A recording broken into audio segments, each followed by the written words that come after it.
მოგესალმებით.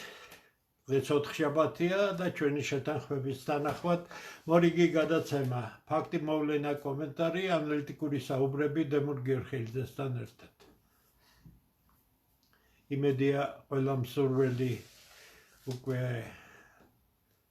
მზად არის მოისმინოს ეს გადაცემა. მოდი დავიწყოთ. პირველი რითაც მინდა დავიწყო ძალიან საინტერესო რამეა. თავის სოციალურ ქსელში ამერიკის შეერთებული შტატების პრეზიდენტმა დონალდ ტრამპმა დაწერა, რომ ჯორჯ სოროსი და მისი შესანიშნავი, სარკაზმია, შვილი, მემარცხენე რადიკალი, გასამართლებული უნდა იქნას. ამერიკის შეერთებულ შტატებში არის ეგრეთ წოდებული კანონი რიკო, ანუ როდესაც მთელი ჯგუფი არის გარკვეული, რომ იტყვიან, დაკვირვების ქვეშ და ამ ჯგუფიდან ერთმა მაინც თუ ჩაიდინა დანაშაული, შეიძლება მთელი ჯგუფის გასამართლება. და შემდეგ ის წერს, რომ ჯორჯ სოროსის ფსიქოპატების ჯგუფმა უდიდესი ზიანი მიაყენა შეერთებულ შტატებს, როდესაც ზალადობრივ აქციებს უჭერდა მხარს. შემდეგ ტრამპი აკეთებს ძალიან საინტერესო განცხადებას. მე ვაფრთხილებ დასავლეთ სანაპიროზე ჯორჯ სოროსის ყველა მეგობარს. თხილად იყვნენ, ჩვენ ვაკვირდებით. ეხლა მე გეუბნებით. შეერთებული შტატების პრეზიდენტი ამბობს, რომ ჯორჯ სოროსმა და მისმა ჯგუფმა უდიდესი ზიანი მიაყენა შეერთებულ შტატებს. მიაყენა, რა თქმა უნდა, მიაყენა. ეს უკიდურესი საზიზღარი მემარცხენეობა, ეს იდეოლოგიური მარაზმი, რომელიც 30 წლის განმავლობაში კოლოსალური ფულის მეშვეობით ვრცელდებოდა და ასე შემდეგ, აღმოჩნდა, რომ მსოფლიოში პირველი ყველაზე ძლიერი სახელმწიფო დაზიანდა. ეხლა მოდი შემოვაბრუნოთ ეს ყველაფერი და შევხედოთ საქართველოს. არაერთი საღი ქართველი ადამიანი 92 წლის ტრაგედიის შემდეგ 94-დან, როცა ეს სოროსობა და ეს დასავლურობა დაიწყო, ვითომ დასავლურობა, თორე დასავლურობა რო კლასიკური გაგებით დაწყებულიყო, ეს ქვეყანა დღეს სრულიად სხვანაირი იქნებოდა.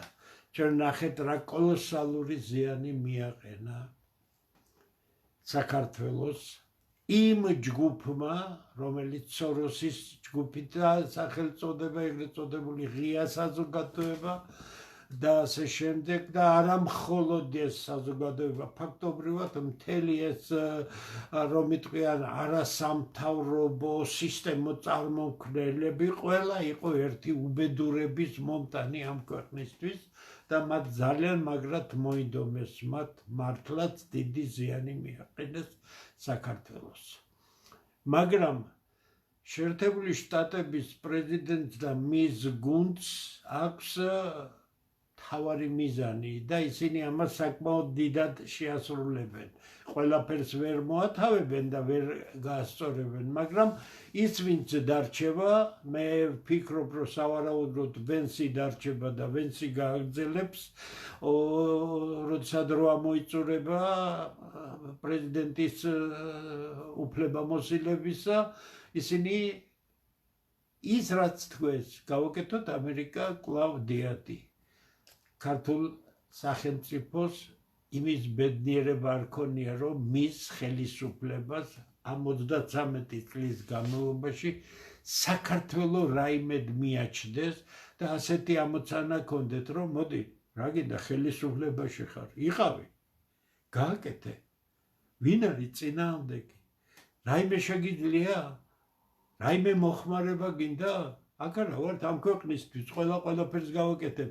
საღ ნორმალურ ადამიანზე გეუბნებით, გაფუჭებული ხალხისა, სეთურის ბრბოსა და ასე შემდეგ მე არ მწამს და საერთოდ ხალხადაც არ მიმაჩნია, რომ გითხრათ სიმართლეთ, იმიტომ რომ ის უბედურება, რაც ქვეყანას ჭირს, სწორედ ამ უნებისყოფო, გაუნათლებელი და გონება დაბინდული ხალხის მხარდაჭერით მოხდა არაფერი საქართველოში 33 წლის განმავლობაში, მათ შორის კანონიერი ხელისუფლების დამხობა არ მომხდარა ეგრეთ წოდებული ქართველი ხალხის ნაწილის დიდი მხარდაჭერის გარეშე, მათ შორის მოტყუებული ახალგაზრდობისა.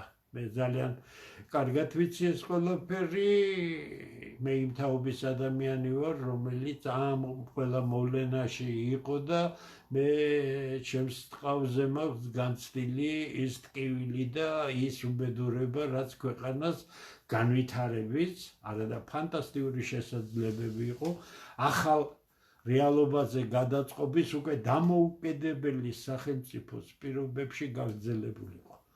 საით მიმყავს საუბარი, საქართველოს დღევანდელი ხელისუფლება არ არის იმის გამკეთებელი, რასაც დღეს ამერიკის შეერთებული შტატების პრეზიდენტი ამბობს. რატომ? ამერიკის პრეზიდენტი არაფერ კავშირში არ არის იმ ფსიქოპატების ჯგუფთან, ხას უსვამ.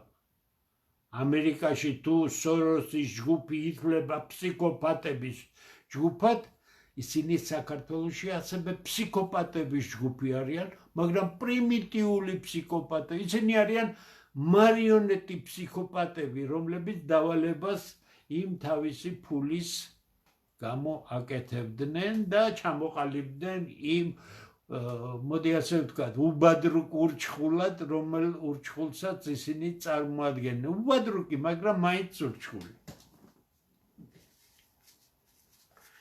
ესე იგი, საქართველოს ხელისუფლება ვერ გაბედავს იმას, რომ ასეთი რამ თქვას. გაბედავს?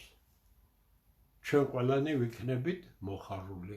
თავის ნაწილში სწორედ სოროსელები ყავს საკმაოდ ყველა სტრუქტურაში, ამაზე უარი სიტყვის მივესალმებით, გადადგას ეს ნაბიჯი, სამართლიანობაზე იფიქროს, იმაზე კი არა ვიღაცას მოერევა და გაასამართლებს, არა. ერთიანი მიდგომით სამართლიანობაზე და მაშინ ვნახავთ ჩვენ, რომ ჩვენი დამოკიდებულება ნებისმიერი ჯგუფისადმი, რომელიც ხელისუფლებაში იქნება და რომელიც ამ სახელმწიფოს, ამ ხალხის, ამ საოცარი ქართველი ახალგაზრდობის განვითარებაზე იფიქრებს, ჩვენ კრიტიკას თუ ჩავთვლით საჭიროდ, რაღაც ტექნიკურ საკითხების უკეთ გაუმჯობესების თან დაკავშირებით, მაგრამ მე ასეთ მკვეთ ხისტ დაუნდობელ შეფასებებს ხელისუფლების მიმართ არ გავაკეთებ. ეხლაც მე ვაკეთებ არა პიროვნებების მიმართ, არამედ იმ საზღვარის სტრუქტურის მიმართ, რომელსაც დღეს საქართველოს ხელისუფლება ქვია, რომელიც მე არ ვიცი რას აკეთებს. არადა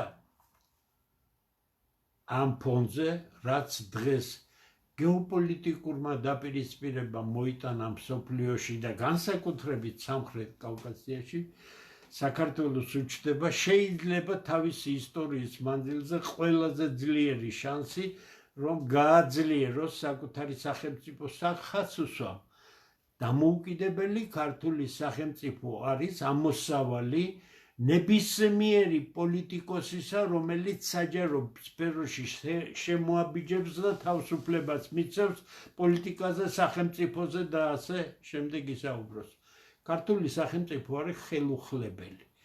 ამ სახელმწიფოს სუვერენიტეტს ვინც შეეხება, იგი საქართველოს მოქალაქეებისგან ძალიან მალე მიიღებს ძალიან სერიოზულ წინააღმდეგობას, იმიტომ რომ საბედნიეროდ ქართველთა დიდი გაერთიანების ირგვლივ ფანტასტიკური ქართველები იკრიბებიან, საოცარი გულიანი პატრიოტი ახალგაზრდები იკრიბებიან, ღმერთმა დაგვიფარა, ეს არის მხოლოდ ის ხალხი, რომელიც თავისი ქვეყნის გვერდით დგებიან, მათ შორის მე ერთ-ერთი რიგი.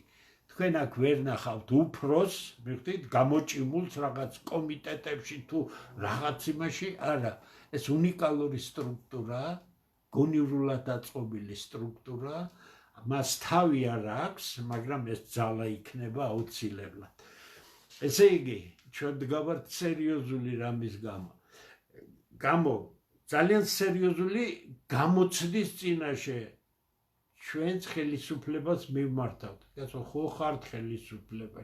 მე თუ გაგკრიტიკებ, იმიტომ კი არ გაგკრიტიკებ, შენ ჩამოდი და მე დავჯდები თქო. იმიტომ გაგკრიტიკებ, რომ იქნებ მაგ დილეტანტ თავში რაღაც შევიდეს თქვენგან. ორი რამე. სოროსერებით გამოტენილი საქართველოს დღევანდელი ხელისუფლება მზად არის აღიქვას თუ არა ის, რაც თქვა შეერთებული შტატების პრეზიდენტმა. სისხლის სამართლის დანაშაულით, რიკო, სისხლის დანაშაულს ეხება. ფსიქოპატების ჯგუფის დასჯა. თქვენ ეს ფსიქოპატები, ფსიქოპატები, მარიონეტი ფსიქოპატები, უვარგისი ფსიქოპატები, მაგრამ ფსიქოპატები შეხედეთ სახეებზე ნული. შეგიძლიათ მოიცილოთ? არ შეგიძლიათ. მეორე, გეუბნებით. ალალად თქვენგან სხვა არაფერი არ მჭირდება გარდა იმისა, რომ მოიფიქროთ. საქართველოს სახელმწიფოს წინაშე გახსნილია ოფციები შექმნილი გეოპოლიტიკური მდგომარეობის გამო. ეს არავის არ დაულაგებია. ეს დაალაგა დაპირისპირებამ, ასეთია ჯერჯერობით გარდამავალი პერიოდი და ამ გარდამავალ პერიოდში ქართული სახელმწიფოს წინაშე გაიხსნა ოფციები, რომელსაც გამოყენება უნდა. მანახეთ რა შეგიძლიათ. დაჯექით იმ თქვენ ტიკი მასხარა ტელევიზიებში და იქნებ ერთხელ მაინც იმ ტოქ-შოუებში თუ რაღაცა სერიოზულ რამეზე ისაუბრო. მე რაც შემიძლია ვაყალიბებ ყოველგვარი ემოციის გარეშე, ყოველგვარი სიმპათია, ანტიპათიების გარეშე, მაგრამ შედეგი ის არის, რომ ჩვენი საღი ხალხის, საღი ადამიანების ძალიან დიდი ნაწილი, ზოგჯერ არ იცის ეს ყველაფერი არ არის სავალდებულო, რომ შენ გისმენდნენ და გიყურებდნენ. ჩემი ტელევიზიიდან ვსაუბრობ. ანუ ახლა ვზივარ ჩემს კომფორტულ სამუშაო ოთახში. კომფორტია ის, რომ მაქვს წიგნები, მაქვს კომპიუტერი, მაქვს მაგი და მეტი რა ჭირდება ადამიანს, არაფერი არ ჭირდება მეტი. შემიძლია ვესაუბრო 10,000-ობით ადამიანს. ჩემთვის ეს ერთი მხრივ ბედნიერებაც არის და კოლოსალური პასუხისგებლობა. მე ყველაფერს გავაკეთებ როგორც ერთი კაცი იმ ქართველებთან ერთად, რომელთა გვერდით დგავარ, იმიტომ რომ ჩვენ გვინდა ეს ქვეყანა, ჩვენ გვინდა ძლიერი საქართველო, ჩვენ გვინდა განათლებული, ჩვენ გვინდა ჩვენი ფანტასტიკური ახალგაზრდები მეცნიერებაში მიდიოდნენ და არა იმ საშინელ იდეოლოგიური წნეხით და კარგად ორგანიზებულ მიტინგებზე, სადაც მათი სრული შეურაცხყოფა და სრული დეგრადაცია ხდება. ნახოთ, აი ორი მთავარი საკითხია ახლა. ოფციები გახსნილია. თუ ერთი წლის უკან თლად კარგად არ ჩანდა, საით წავიდო და ყველაფერი, დღეს ყველაფერი გახსნილია. დღეს ყველაფერი გაიხსნა და ეს აშკარა არის. მეორე თემა, რომელსაც მე მინდა შევეხო და ამის შემდეგ მე გადავალ გარკვეულ კითხვებზე, თეირანში მოხდა საოცარი რამ, გასაკვირი არ არის ჩემთვის პირადად, იმიტომ რომ მე ძალიან კარგად ვიცი რუსეთ-ისრაელის ურთიერთობები. მე ძალიან ყურადღებით ვადევნებ ისრაელში, დიდი ხანია უკვე მედიას, ჩემი ინტერვიუებიც ისრაელის არაერთ არხზე ძალიან ინტენსიურად გადიოდა, ამ ბოლო პერიოდში არ მიმიქცევია ყურადღება და ერთ-ერთმა მაღალმა ჩინოვნიკმა თეირანში განაცხადა, რომ სადაზვერვო მონაცემებს 12 დღიანი ომის დროს რუსეთი აწვდიდა ტელ-ავივს. ცხადია იგი გარკვეულწილად, მაგრამ არა ისე, როგორც შეეძლო, ეხმარებოდა ირანსაც, მაგრამ ვინც კარგად იცის რუსეთ-ისრაელის ურთიერთობა, ვინც კარგად იცის ისრაელის თავდაცვის მინისტრების განცხადებები, რომ არც ერთი თვითმფრინავი ისრაელიდან არ ფრინდება მოსკოვის ინფორმირების გარეშე და სხვა ასე შემდეგ თემაზე არ მინდა შევიდე, იმიტომ რომ ეს ცალკე თემაა და ესაც ქართულ საზოგადოებაში არ არის კარგად ცნობილი. ქართველებმა კარგად არ იციან, რა კავშირები არსებობს ისრაელსა და რუსეთს შორის. ისევე როგორც კარგად არ იციან ისრაელსა და შეერთებულ შტატებს შორის, რადგან ისრაელის არსებობის გარანტია ეს ორი სახელმწიფოა. ესე იგი, გაცხადებული იქნა ის, რომელიც უპირისპირდება იმ პროცესებს, რაც იყო ირანის პრეზიდენტის ჩასვლა მოსკოვში და ასე შემდეგ. ნახოთ რა გაგრძელება იქნება, არ გამკვირვებია, როცა წავიკითხე, მაგრამ მთავარი ის არის, რომ ვიღაცამ ეს ძალიან დახურული ინფორმაცია გასცა და მიზანმიმართულად მიაწოდა თეირანს. ასეა პოლიტიკა აწყობილი, აქ არაფერი არ არის ისეთი, რომელიც არ შეიძლება მოხდეს. ამიტომ ჩვენ მიამიტობას უნდა შევეშვათ და ეს მიამიტობა რომ კატასტროფულია ჩანს ჩვენი ისტორიიდანაც და ეხლა მე მინდა დაუბრუნდე იმ კითხვას, რომელსაც მე წინა 4 შაბათს არ გავეცი პასუხი და ვთქვი რომ ამას დეტალურად გავაკეთებდი. ერთმა ძალიან კარგ კაცმა მომწერა, როდესაც მე ვახსენე რომ ფობია ეს არის სრული კატასტროფა და აბსოლუტურად უპერსპექტივო რამე და მითხრა რომ აი ივანე ჯავახიშვილის ცნობილი სტატია არის სამეცნიეროს ამას ნამდვილად ვერ დავარქმევ. აი იმის შემდეგ როგორ შეგვიძლია ჩვენ არ ვიყოთ რუსოფობიით დაკავებული. კითხვა ძალიან სერიოზულია. კითხვის მიღმა არის უამრავი მცდარი შეხედულება და მე ახლა ამ თემაზე ვისაუბრებ, რადგან ეს არის ფუნდამენტალური პრობლემა საქართველოში, ფობიობა. რუსოფობია ერთი მხრივ გასაგებია, ასევე არის მეორე კატეგორია ჯგუფისა, რომელიც ასევე დასავლური ფობია ჭირს მათ, ხო, მასონები, ვიღაცები, ისინი და ასე შემდეგ. ფობია. მე მედიკოსი არ გახლავართ, რომ ძალიან სიმპტომებზე და ათასნაირ რამებზე ვისაუბრო, მაგრამ პოლიტიკაც რაც ჭირდება და სოციოლოგიურად რა ფენომენია, რა თქმა უნდა, კარგად ვიცი, ეს მემკვიდრეობით ის არის, გენეტიკის დონეზე. ეს არის აღზრდისა და გარემოს გავლენაც. ეს არის იმ პროცესების გავლენა, რომელიც ადამიანს ფაქტობრივად ავადმყოფს ხდის. ფობია, ეს ავადმყოფობაა.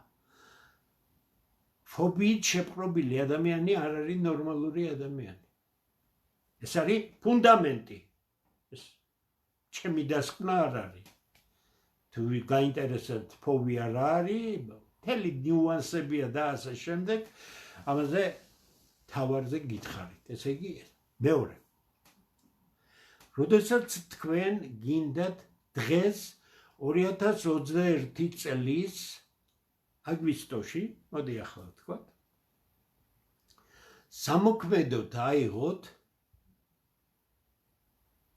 თითქმის 100 წლის წინ დაწერილი სტატია, ჩემი დიდი პატივისცემა ივანე ჯავახიშვილს, მაგრამ ესეთი ზედაპირული და არამეცნიერული სტატია ძნელი მოსაძებნია. გასაგებია რომელ წელსაც არის დაწერილი, 1919 წელია, იქ არაფერი მეცნიერულად დასაბუთებული არ არის. ისეთი რამეები წერია, რომ პირველ რიგში საღი ადამიანი უნდა დაფიქდეს. ნუ თუ ასე იქცეოდნენ ქართველი მეფეები. ნუ თუ შეეძლო განათლებულ ხასუსამ ერთ მომენტს აუნიშნავ ვახტანგ მეექვსეს, რომ ვიღაც გამოუგზავნა პეტრე პირველმა, რომ აბა შენ ახლა არ ახარ ომის მდგომარეობაში სპარსეთის იმპერიასთან და შეკრივე ახლა ჯარი და შეესწიე და მე ამასობაში მოვალ და მოგეხმარებიო. ახლა მე გეკითხებით აბსოლუტურად ცივი გონებით. ნუ თუ შეიძლება ვიღაცის როცა არ აქვს გაანალიზებული იქ წერს ივანე რომ აი გარკვეული ჯგუფი ეუბნებოდა რომ ეს არ არის სანდო და რასაუნდო უნდა ყოფილიყოს არ იცი ადამიანი არ იცი რუსეთის გეოპოლიტიკური ინტერესები სპარსეთი ამ შემთხვევაში შენი მეგობარი ოსმალეთი იყო ხო სწორია დღევანდელი იდიოტიზმის წვერვალიდან რო შეხედა ხო თორე სპარსეთი არ იყო შენი მეგობარი ხო ახლა იუმორს გაარჩევთ არ არის ომის მდგომარეობაში შენ მე-17 საუკუნეა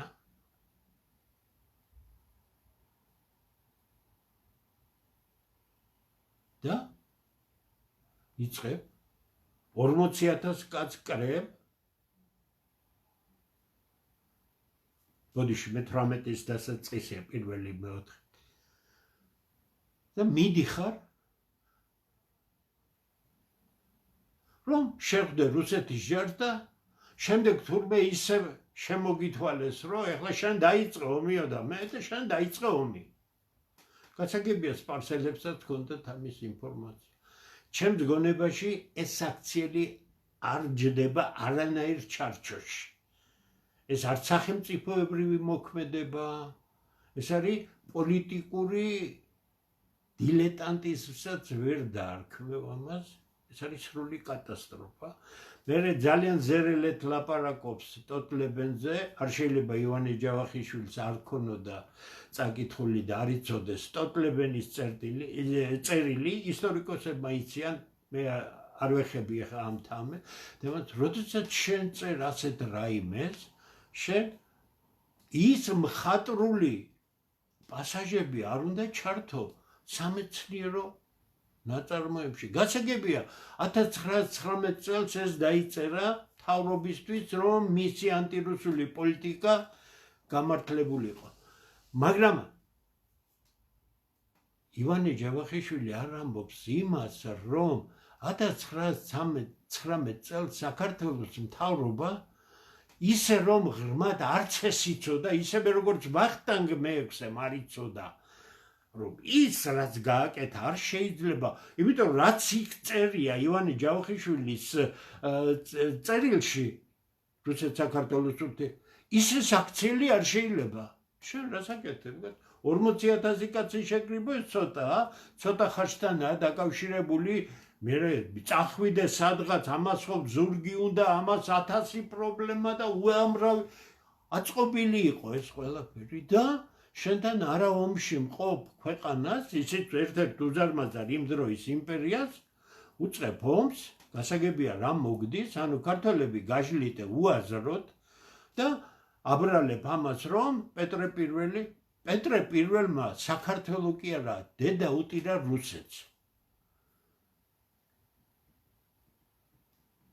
სხვანაირი ზღაპრებია რუსულ ისტორიაში, მაგრამ რუსულ ისტორია ასე თუ ისე ცდილობს გაერკვეს რუსეთის ყველაზე დიდი, ერთ-ერთი ყველაზე დიდი დამანგრეველი სწორედ პეტრე პირველი იყო, იმიტომ რომ მან მოახერხა ის, რომ ააცილა რუსეთი იმას, რა არის, იცით, გარკვეული ხალხი არის იმ კულტურის ორგანული მატარებელი რა კულტურაშიც მოხდა მათი ჩამოყალიბება ეთნოგენეზი სპეციფიური ისტორიული პროცესები და ასე შემდეგ და რატომ უნდა დაგეჯერებინა შენ რომ უზარმაზარ იმპერიას დაეჯახებოდა მხოლოდ იმის გამო რომ ეს შენს ინტერესებში იყო და შენ ამით გინდოდა სპარსული პრობლემა მოგეხსნა ეხლა მოდით კიდევ უფრო ცივი გონებით შევხედოთ ამას ნუ თუ ასეთი მიამიტი იყო ვახტანგ მეექვსე რომ თუ მიეხმარებოდა პეტრე პირველი ჯერ ერთი უნდა გაგერკვია რატო უნდა მიხმარებოდა რატომ უნდა შესულიყო მეორე იმპერიასთან ბრძოლაში? ქონდა ამის გეოპოლიტიკური ინტერესები, თუ მონახაზები იყო, თუ ასე იყო, თუ ისე იყო. არა. ამიტომ დღეს ეს მე ახლა გეუბნებით წმინდა პროფესიულ მხარეს წერილისა. მაპატიეთ, თუ ვინმეს არ მოგეწონება. ამ წერილზე 1000-ჯერ უფრო რთული მონოგრაფიები მაქვს გარჩეული და შეუდარებლად მაღალი დონის სამეცნიერო ლიტერატურა მაქვს. წლების განმავლობაში არანორმალურად ნაკითხი, მე თვითონ მაქვს წიგნები და სტატიები, რომელიც სულ წინა სამეცნიერო ხაზზე იყო, ფანტასტიკურ სფეროში და მე შემიძლია გავარჩიო რა არის მეცნიერება, რა არის კონიუნქტურა. ახლა შემდეგ ვაგრძელებ.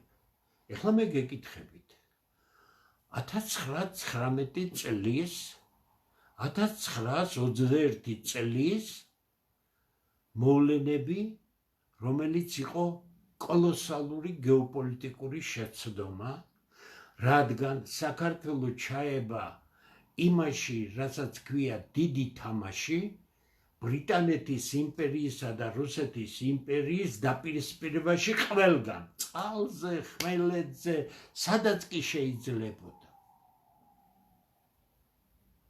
რატო? მე მინდა ერთმა ადამიანმა მაინც ისტორიკოსი იყოს. ისტორიკოსები ამას ვერ ქაჩავენ. იმიტომ რომ ამას სჭირდება გეოპოლიტიკური ანალიზი. გეოპოლიტიკის გარეშე ქართული სახელმწიფოს რაიმე საქციელის განხილვა არის მიამიტობა და ისეთი მხატვრული ლექსიკის გამოყენება, როგორც ივანე ჯავახიშვილს აქვს ამ სტატიაში, აბსოლუტურად შეუფერებელია. აბსოლუტურად შეუფერია, იმიტომ რომ მეცნიერება, ანალიზი, ფაქტის გაშლა, მისი კონტექსტუალური შეფასება, ამას მეცნიერება უნდა, ამას შედარებითი ანალიზი უნდა, ამას სრულყოფილი ინფორმაცია უნდა და ჩვენ 2025 წელს გვინდა ამ გაუცნობიერებელი პოლიტიკური პროცესების გამო გავიხადოთ სახელმძღვანელოდ, გადავიდეთ დაავადებული ადამიანების რიგში, ანუ გავხდეთ რუსოფობები, ხას უწევ.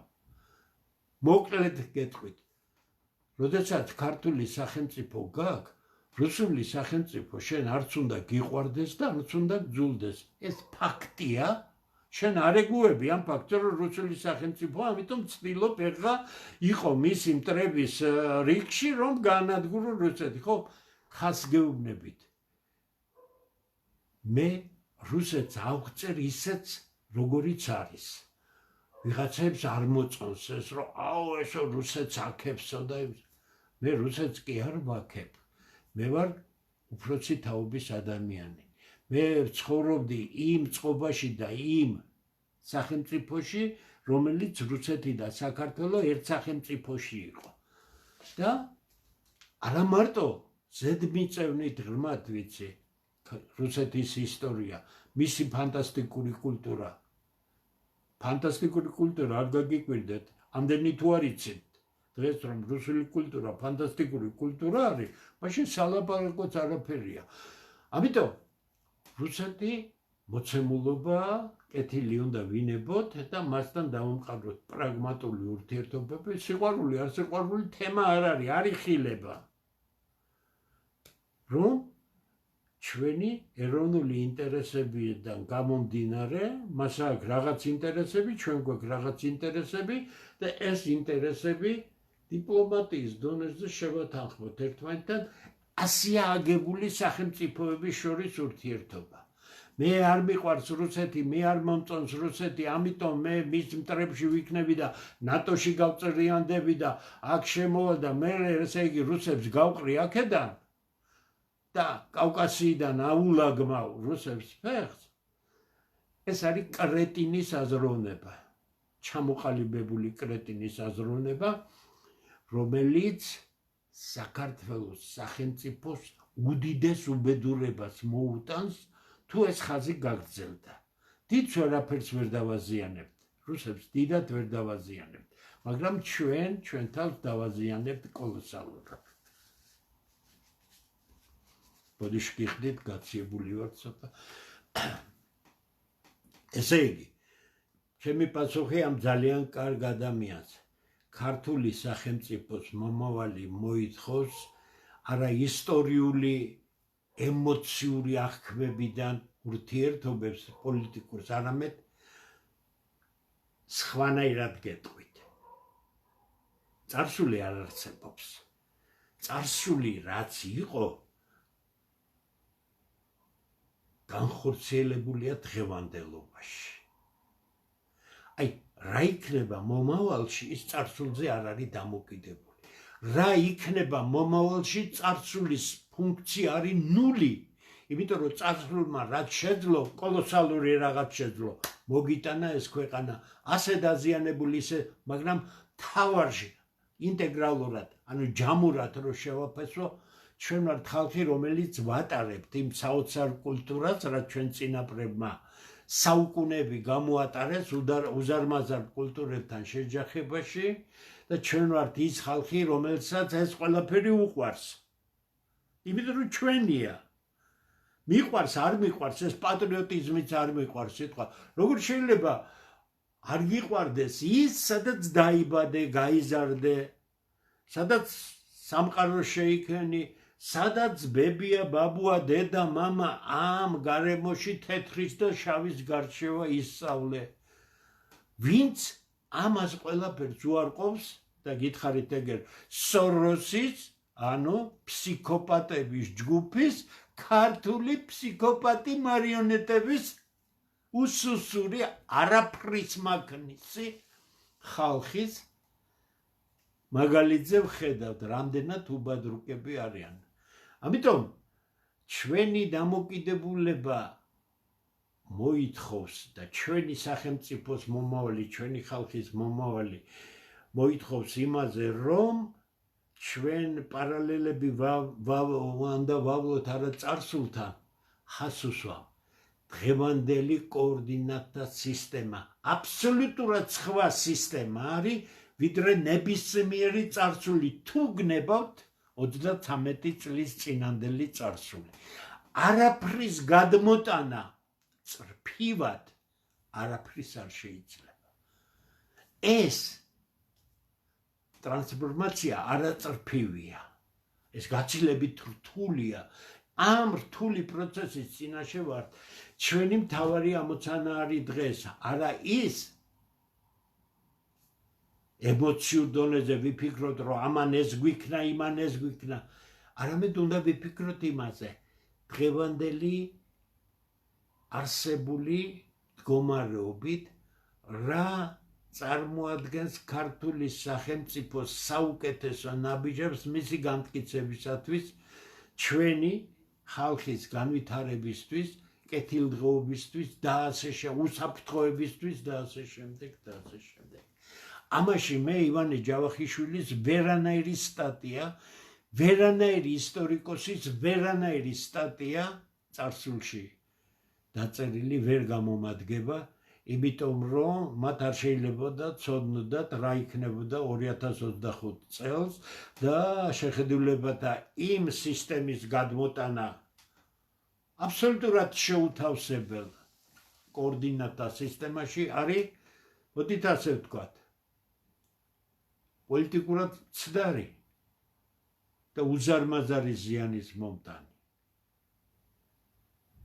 შინაარსობრივად შეუსაბამო და გონიერების თვალსაზრისით დაუშვებელი. ჩვენ ჯერჯერობით მიუხედავად 33 წლიანი საშინელი შეურაცხყოფისა ქართველი ხალხისა, ჩვენ გვაქვს ყველაფერი, რომ ინტელექტუალურად გავიაზროთ წარსულიც, აწყოც, დეტალებში გავერკვეთ და გარკვეული ვართ ამ გეოპოლიტიკურ ნიუანსებში, ჩვენ ჭირდება ამაზე ღია დიალოგი ხელისუფლებასთან, ვინც იქნება ხელისუფლება იმ ადამიანებთან, რომელიც შეიძლება ცოტა სხვანაირად ხედავდეს ეს, დისკუსიაში უნდა გამოჩნდეს საფუძვლიან საუბარში და არა იმაში, რაც ჩვენ გვესმის კანალიზაციის ტელევიზიებში, სადაც ნორმალური საუბარი ფაქტობრივად გამორიცხული, იქ საქმეზე არავინ არ ლაპარაკობს. და ეს არის პირველ რიგში ხელისუფლების ბრალი. ხელისუფლებამ ერთხელ არ გადადგა ნაბიჯი იმისა, რომ შეესრულებინა, მოდით ასე ვთქვათ, გამაერთიანებელის როლი. ასე ხარ, ისე ხარ, ხო არის დღეს, ხო ხარ ხელ. მოდი გააკეთებ რგვალი მაგიდა. არ მოვა იქ ვინმე ან და მოვა და ცუდად მოიქცევა? თავის თავს დაიმარხავს, იმიტომ რომ ქართველი ხალხის დიდი ნაწილი ძალიან საღია და შესანიშნავად ერკვევა ადამიანებში. თქვენ ფიქრობთ, რომ საღი ქართველები ვერ შეაფასებენ იმ ცუდ საქციელს, რომელიც შეიძლება ვინმემ დაუშვას. მაგრამ ეს საღი ქართველები თქვენს ცუდ საქციელსაც შესანიშნავად აფასებთ. მე რა რომ ვიღაცები გიჭერენ მხარს, ნახეთ რა კატეგორიის ხალხია. ნახეთ რა კატეგორიის ხალხია და თქვენ გინდათ ხელისუფლებაში იყოთ იმ კატეგორიის ხალხით მხარდაჭერით? გუშინ ერთი ძალიან განათლებული ნორმალური კაცი ჩანსა. ვიზუალურად არ ვიცნობ მე იცი თქვენ რომ ძალიან სერიოზული პროტესტი მაქვს იმის მიმართ, რომ ბატონი ბიძინა ივანიშვილი არ არის სახელმწიფო სტრუქტურების თუნდაც კონსტიტუციურად ნომერ პირველი თანამდებობის პირი. არამედ არის არაფორმალური მართველი. და ეს ადამიანი, რომელიც ფიქრობ, რომ იმ კატეგორიას მიეკუთვნება, რომელიც ძალიან გაუცნობიერებელია, წერს, რომ ასეთი მოგწონს თუ არ მოგწონს, ასეთი მართველი ჩვენ დღეს უკეთესი არ გყავს და ამას ცოტა ხანი უნდა შევეგუოთო. რომელი მართველი? იქ ერთმა ძალიან გულიანმა და მაგარმა ქართველმა ცოტა სხვა სიტყვებით უთხრა ვიდრე მე, რომ მე უთხარი, რომ ანახეთ რომელი კონსტიტუციური თანამდებობა უკავია ბატონ ბიძინა ივანიშვილი, მანაც ასევე გააკეთა. პასუხი არ არსება. კაც არანაირი თანამდებობა არ უკავია. აბა რას მართავს ვერ გავიგე? ამ ქვეყანას ყურბანების ქვეყანას მართავს? სეთურის ბრბოს არქიპოსეთურს რა თანამდებობა ეკავა მითხარით ერთი. აბა იმდენი ხალხი რო ყავდა იქ, რა ესე ძალით ყავდა იქ, თუ მათრახებით წემდა. ყავდა როგორ? დარწმუნებით. არავითარ ძალადობას ის არ მიმართავდა, მაგრამ მას შესანიშნავად ჰქონდა ათვისებული, გადაგვარებული ხალხი, როგორ შეიძლება შენს ირგვლივ იყოს კონცენტრირებული, ხო? ამიტომ ხას უსვამ, სწორად გაიგეთ ჩემი პოზიცია. კაცო, იყავი პირველი პირი, ღმერთმა საქმე გავაკეთებინოს, არა ხარ პირველი პირი და ქვეყანას მართავ. ესე იგი, ბანდუსტანია ეს ქვეყანა. თლად გამოშტერებული ხალხის ქვეყანაა, რომ კაც არაფერი თანამდებობა არ გიკავია, ხარ პირველი პირი, ხარ ერთადერთი ხელისუფალი, თქვენ გონიათ ის მთავრობა და ის პარლამენტი რაიმეს წარმოადგენს? არა. ეს არანაირი სახელმწიფოა. რა ავტორიტეტი შეიძლება გქონდეს ამ სახელმწიფოს? ცხადია, ეს ყველაზე იოლი გამოსაყენებელია გეოპოლიტიკური თვალსაზრისით. ამის მიერ, იმის მიერ არ ვარჩევ ახლა ამას. რატო? მე შენ თუ დაგელაპარაკები, მე ვიცი შენ რომ ფაქტიურად კოჭლი ხარ. პოლიტიკის თვალსაზრისით შენ არა მარტო კოჭლი ხარ, არამედ როცა დაჭირდებათ, შენ საერთოდ გაგანეიტრალებენ. მაგრამ ჭირდებათ ამ დაპირისპირებაში და ამიტომ იტანენ იმას, რისი ატანაც ტრამპი, იყავი ტრამპი საქართველოში. რაც გინდა ის იყავი, ოღონდ იყავი ოფიციალური პირი.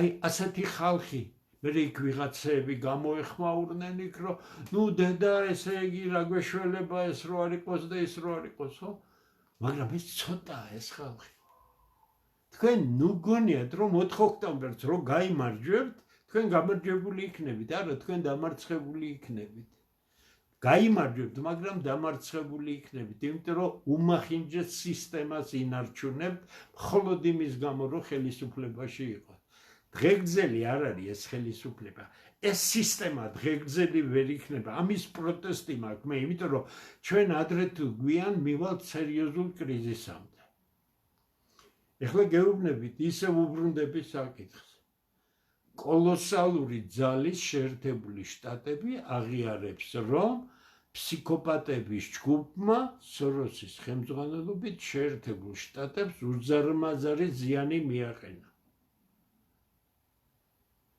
საქართველოს არ მიაყენა რატომ ყავთ ეს ხალხი დაფასებული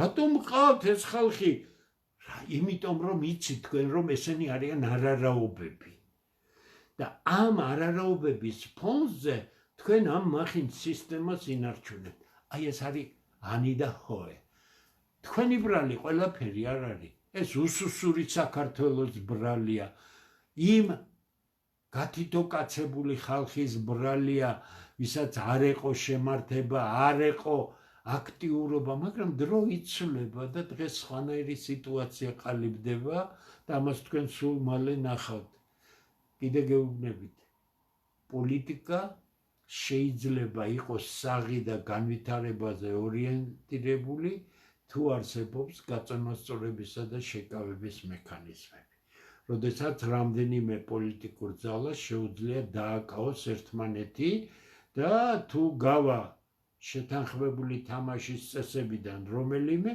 მას ძვირად დაუჯდება ეს ყველაფერი ჩვენ გვინდა ასეთი სისტემა ლიბერალი ხარ იყავი ლიბერალი კაცო მაგრამ ეს ქვეყანა არის შენთვის ძვირფასი კონსერვატორი ხარ იყავი კონსერვატორი ლეიბორისტი ხარ იყავი ლეიბორისტი ანარქისტი ხარ სოციალისტი ხარ იყავი მაგრამ შენ მეუბნები რომ ამ ჩემ საქართველოს მე ამ იდეებით უფრო გავაკეთებ კი ბატონო შევეჯიბროთ ერთმანეთს და ვინც გააკეთებს ვერ გააკეთებს რომელიმე სხვა ჩანაცვლებს და ეს ნორმალური ცხოვრება გვინდა არ გვინდა ეს საზიზღარი 33 წელი აი ესე დამოკლეს מחვილივით იყოს ქართველის კისერზე არ გვინდა ეს დღედაღამე დაპირისპირება ერთი და იგივე აი დღესაც საინფორმაციო სუსმენდი თქვენს ტელევიზიაზე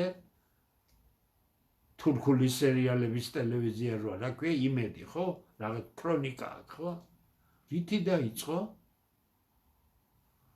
ევროპა და ასე შემდეგ და თქვენ მეუბნებით რომ თქვენ ხართ პროგრესული ხალხი არა ხართ თქვენ პროგრესული ხალხი მოვლენები კიდევ უფრო უარესად განვითარდება უკრაინაში ევროპაში შეერთებულმა შტატებმა და რუსეთმა ალიასკაზე ფაქტიურად ამოაყირავეს გეოპოლიტიკა ამოაყირავეს დააკვირდით ქართულ სივრცეს რა გონება დამთხეული რამეები იწერება ესე იგი ეს არის იმ ფობიების შედეგი ანუ არაჯანმრთელი ადამიანების აზროვნების შედეგი ფობიით შეპყრობილი ყველა ადამიანი არის ავადმყოფი თუ მე ფობიით არა ვარ შეპყრობილი ეს იმას კი არ ნიშნავს რომ ეს მიყვარს და ის არა მე მიყვარს ეს ქვეყანა ამ ჩემი ქვეყნიდან მე ვალდებული ვარ სწორად დავინახო რუსეთი თურქეთი ამერიკა ევროპა ირანი და ასე ჩინეთი და მოვძებნო საუკეთესო ტრაექტორია ყველა ამ მოცემულობაში როგორ ვიცხოვრო საუკეთესოდ უხიფათოდ ვითარდებოდე და ნებისმიერი სხვა პოლიტიკა არის კრახი მთელი ქართული პოლიტიკა 33 წელი არის კრახი დღევანდელი ხელისუფლების პოლიტიკა თუ ის არ გადადგამს ფუნდამენტალურ ნაბიჯებს ანუ არ დაიწყებს იმ ოპციის რეალიზაციას რომელიც მას დრო მოუტანა ის დახურავს თავის პერსპექტივას არა მარტო 10 წლეულები. ეხლა რო დაალაგდება სიტუაცია მეტნაკლებად, წონასწორობები დაბალანსდება, მე იქ ცვლილებები ვერ იქნება. ჩვენ კი რესურსი არ ყოფნის. საქართველოს არ ყოფნის რესურსი. მისი საუკეთესო ერთადერთი რესურსი, რომლითაც შეიძლება ის განვითარდეს, ცოდნა დაუფლებული ქართველი ადამიანები. ხას უსვამ. არანაირი სხვა რესურსი ქვეყნებს არ გააჩნიათ. ეს არის ცოდნა, ამ ცოდნას დაუფლებული ხალხი, რომელიც ქმნიან ახალ ცოდნას და ეს პროცესი მუდმივად მიდის. ევროპაში გაწევრიანება, ნატოში გაწევრიანება, რუსეთში გაწევრიანება, თურქეთში ეს არ არის ფაქტორი. ფუნდამენტალური წიგნი მაქვს დაწერილი. დეტალურად თითქმის 714 გვერდია A4 ფორმატის. საკმაოდ ცნობილი გახდა ეს წიგნი, საბედნიეროდ. ხაზგასმით არის დეტალურად მეცნიერულ დონეზე, ბლა კი არა, ღრმა მათემატიკური აპარატის გამოყენებით, ღრმა მოდელირების საშუალებით, უზარმაზარი ინფორმაციის გადამუშავებით არის დადგენილი, რატომ არის ერთი ქვეყანა ღარიბი, რატომ არის მეორე ქვეყანა მდიდარი, რატომ ვითარდება ერთი ქვეყანა, ვერ ვითარდება მეორე ქვეყანა. რა არის ამის მიზეზი? რატომ ხდება, რომ ერთ ქვეყანაში ფანტასტიკური ტექნოლოგიური მიღწევებია, მეორე ქვეყანაში იგივე რაოდენობის ადამიანებში არ არის ასეთი? ეს მარტივი საკითხი არ აღმოჩნდა. ამ საკითხის კვლევას მილიარდობით ფული დაჭირდა და ამერიკისა და მსოფლიოში საუკეთესო ეკონომიკური და არა მარტო ეკონომიკური ფართო დიაპაზონის სპეციალისტები, ფსიქოლოგები, ისტორიკოსები, სოციოლოგები, ფილოსოფოსები დაჭირდა და ბოლო მივედით იქამდე. საქართველოში ეს ყველაფერი იგნორირებულია. გეუბნებით თქვენ კაი ხალხო, სახელმწიფო მართვა არ შეიძლება არ იყოს დაფუძნებული მეცნიერებაზე. რომელ მეცნიერებაზე ხართ დაფუძნებული თქვენ? რა ეტყობა თქვენს ყოველდღიურ საქმიანობას, რომ თქვენ ან პროფესიული თვალსაზრისით, ან მეცნიერების თვალსაზრისით, თქვენ შეიძლება არ იყოთ მეცნიერები. პოლიტიკოსი შეიძლება არ იყოს მეცნიერი, მაგრამ ის მაინც უნდა იცოდეთ, რომ ასეა მთელი მსოფლიო მოწყობილი, ასე არ არის საქართველოს მოწყობილი. საუკეთესო რესურსები გამოყენებულია სახელმწიფოს განვითარებისთვის. თქვენ რომელ რესურსს იყენებთ, ვანახეთ? იმ 1500 ლარიან იმ სასაცილო ექსპერტებს, რომლებიც ესე იგი დიდ რამებს გიმღერიან და ესე იგი თეთრს ესე იგი წარმოადგენენ როგორც უთეთრესი, სადაა თეთრი, თორე შავს წარმოადგენენ როგორც თეთრი და ასე შემდეგ და არ არის ეს საქმე. აბას მე გულის ტკივილით ლაპარაკობ. არ შეიძლება პროფესიულ საქმიანობაში დილეტანტის დონეზე მოქმედება. არ შეიძლება იდეოლოგიური შტამპების დონეზე მოქმედება. არ შეიძლება ყალბი წარმოდგენების რაღაც წარსული ფობიური წარმოდგენების შედეგად მოქმედება. არ შეიძლება სიგლახე ყავდეს გვერდით და შენ გინდოდეს რაიმე წარმატების მიღწევა ქვეყანაში ვერ მიაღწევ. ეწინააღმდეგება ეს რეალობას. იმიტომ რომ როცა შენ ისურები სიგლახეში, ამ სოროსელებში, ამ წინა ხელისუფლების ხალხში გამოტენილი ხართ, ხო, მთელი ხელისუფლება. თქვენ შედეგი არ გექნებთ, თქვენ არ აგაქვთ შედეგი. თქვენ რომ შედეგი გაქვთ, ის ასრულებს ქართველ საქართველოში. ეხლა რა გავაკეთოთ მეთხარით? არის ერთადერთი გზა, სხვა გზა არ არის. ყველა ვისაც სურს ამ ქვეყნის გვერდით დადგომა, ამ კულტურის შენარჩუნება, განვითარება და ასე შემდეგ, 31-ში გაიხსნება ქართველთა დიდი გაერთიანების ოფისი, სექტემბრიდან დაიწყება ჩვენი ტელეგადაცემები, მე ჩემი ტელევიზიით ვიქნები ჩვეულებრივ რეჟიმში, ვადებს დავაზუსტებთ, რომ იქ დამთხევა არ მოხდეს. ეხლა მოფიქრებული მაქვს უკვე როგორ უნდა განვავითარო ეს ტელევიზია, მე მგონი ყველაფერი საუკეთესო კამერა მექნება, მალე იაპონური და სხვა მოწყობილობები და მე აუცილებლად გადავწყვიტე, რა კი ეს ნათქვამი მქონდა ადრე და 5 კაცზე მეტრი არ შემეხმიანა.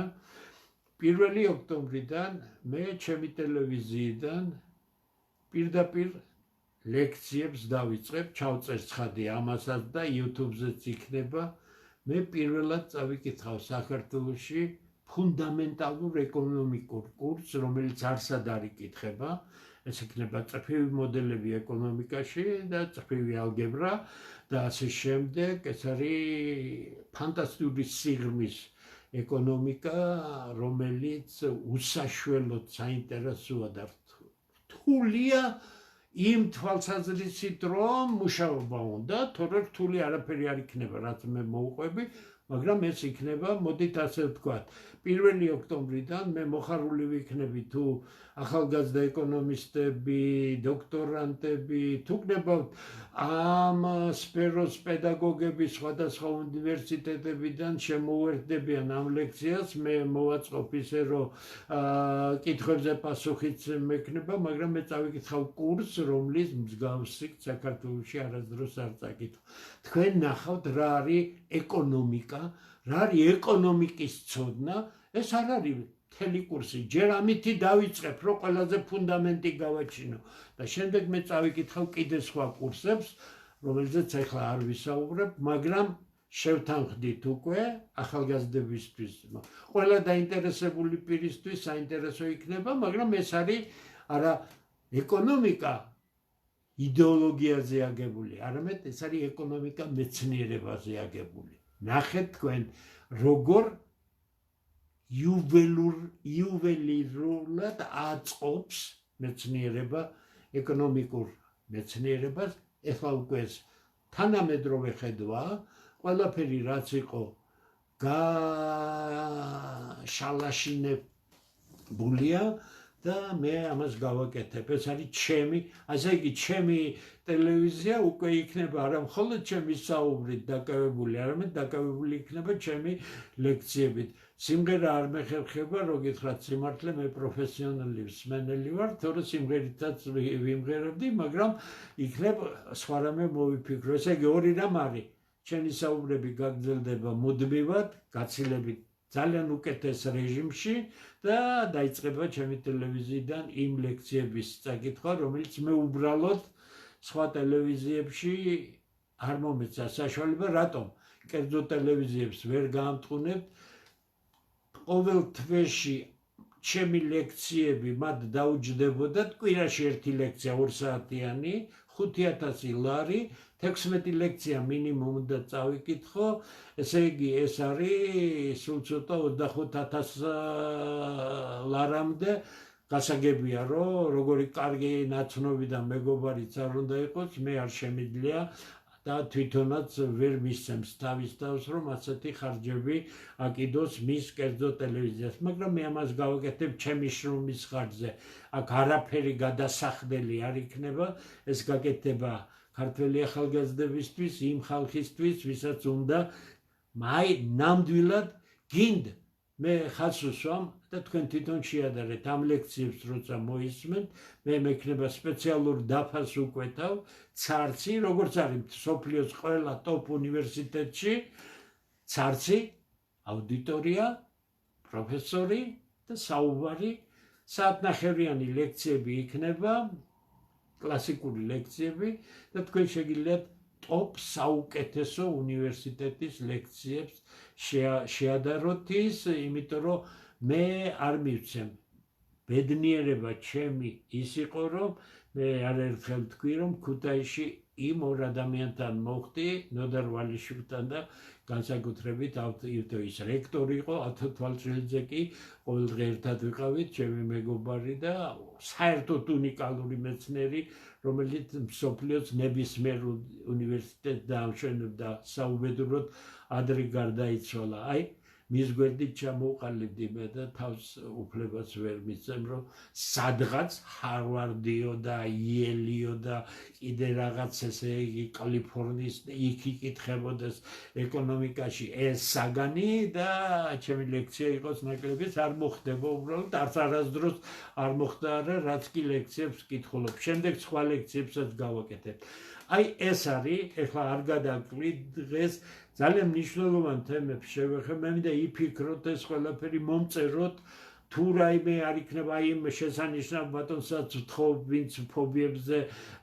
მომწერა აი როგორ არ ვიყო ფობია რუსოფობიო როდესაც ივანე ჯავახი მომწერეთ თუ რაიმე არ დაგაყოფილოთ ეს არის ძალიან დიდი თემა ეს არ არის ელემენტარული მარტივი თემა მე ვეცდები თქვენ კითხვებში სხვა ასპექტებსაც შევეხო ასევე ველიმე თქვენს შეკითხვებს და ყველა კითხვა იქნება აუცილებლად პასუხის გაცემული. მოდით ახლა ამით დავამთავროთ, არ გადაკლით, ხვალ ხუთშაბათია და მე უბრალოდ მიმდინარე პროცესებზე ვისაუბრებ. მიმდინარე პროცესები კი ხვალისპირ ძალიან საინტერესო იქნება. კარგად ბრძანდებოდეთ, დიდი მადლობა რომ უსმენდით და უყურებდით ჩემს გადაცემას. კარგად ბრძანდებოდეთ.